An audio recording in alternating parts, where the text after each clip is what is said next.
I was a little surprised that really you and Omarion were on the cast of Love and Hip Hop Hollywood. I mean, how did this whole thing come together? Mona. Yeah? Yeah. She just stayed on you? Well, you know, she's good at what she does, so she put all the pieces together, and you know, like everybody on that cast is linked to each other somehow. So that's how it just happened. Everybody's just linked. Okay. It's like a pyramid, you know. But I mean, you've obviously seen the other shows, Love and Hip Hop Atlanta, Right. New This York. one was dope because it was younger, you know. It was way more youthful, so you got to see a different side of, you know, how we turn up. Well, knowing what you knew about the Love and Hip Hop franchise, you know, did you have some apprehensions, you know, letting the cameras sort of film your When it personal first life? was brought to me, I thought about it. I was like, ooh, do I really want to do this? But I was like, it's a good platform, you know, and I keep it as authentic as I can, so I wasn't afraid at all. I mean, did you know that, you know, your girl and, you know, Amanda and Moniece and everyone else was all signing up at the same time? And Yeah. Okay, I brought it to him. You brought it to them? Yeah. Okay, what was their take when you first brought it to them? The same, but they did what I wanted them to do. Yeah? So this was all in the master plan? Yeah, you could say, you know, it just kind of fell in my lap. Okay.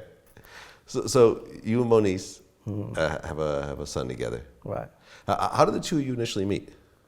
We met through friends, and one night I was out in LA, and we bumped into each other again, and from that point we just kept in contact and we built a relationship. Okay. Were you guys planning on having a son together, or was it just something that It just just kind of happened. a side effect of, you know? Yes, it just happened, you know. Which, you know, happens a lot of times, obviously. Right. So, I mean, at the time that you knew she was pregnant, did you feel that this was someone that you was going to stay with at that time, or did the problems kind of happen later on? We really didn't know what we were getting into, you know, at that point in time. We were already broken up, though. Oh, really? When she found out she was pregnant. How old were you guys at the time? How old was I? I was 24. Okay, she was also same age? She's 2 years younger than me. Okay, 22. Yeah. Okay. So yeah, we well, like I said, we were broken up. We didn't have it planned, but it happened, and when it happened, you know, she was planning on keeping it. She's like, I'm not, you know, she's against abortion, so I supported it. Mm-hmm. Okay. Now, in terms of what happened after she had your son, you know, there was the whole restraining order thing, the whole losing custody thing. You know, it was touched upon in the show, but what's really the whole story behind that? You got it on the show. Yeah? Yeah. I don't know if you've seen the last episode. I did see the last episode. Okay, I did see the last I laid episode. it out from beginning to end on that. Okay. So you guys had the baby, right? And then you took over custody, what, like 6 months later or something like that? Or About 8 months. 8 months later. Okay. Now, why exactly would you take over custody after 8 months? It was a situation that happened that I'm not going to speak on. Okay. But, you know, Okay. I did what I had to do. Okay. So you took over custody from 8 months up until? Up until he was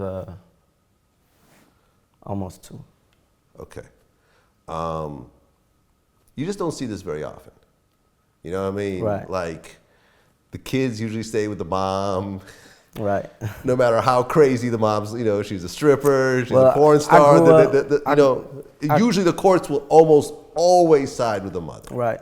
I grew up with my mom, you know. So once he was here, I just felt like it was necessary. You know, if she wasn't ready to do what she had to do to take the certain steps to, you know, take care of our son the way she needed to, then I was prepared to take over, and that's what I had to do. Now, how hard was it to be a 24-year-old single father? Very hard, very hard. You know, Imagine. but I'm lucky enough and blessed enough to have a support system that I do. You know, her family is very supportive of me still, and my Moniece's mom. family? Yeah. Okay. And my mom as well, and my sister. You know, so. Okay. Got a So very good everyone kind supporting of got cast. together to help. Absolutely. Help with the, Yeah. you know, the raising and everything else like that. Okay. So then after 2 years, she came back in the picture again. Well, she never really left the picture. You know, she just really had to do what she needed to do. Okay. So I'm gonna after let her 2 speak years, on but that. she got more involved in your son's life. Right. Okay. So she had partial custody. Yeah, they granted us joint custody. Okay, but your son still lived with you though. Or not Well, yeah, they granted us joint custody, and you know, she at the time didn't have a place, so he was living with me. Oh, she was living with you. No, he was living. He with was me. living. With you. Okay, Yeah. gotcha. Your son is how old now? He's going on 5 in January. Okay.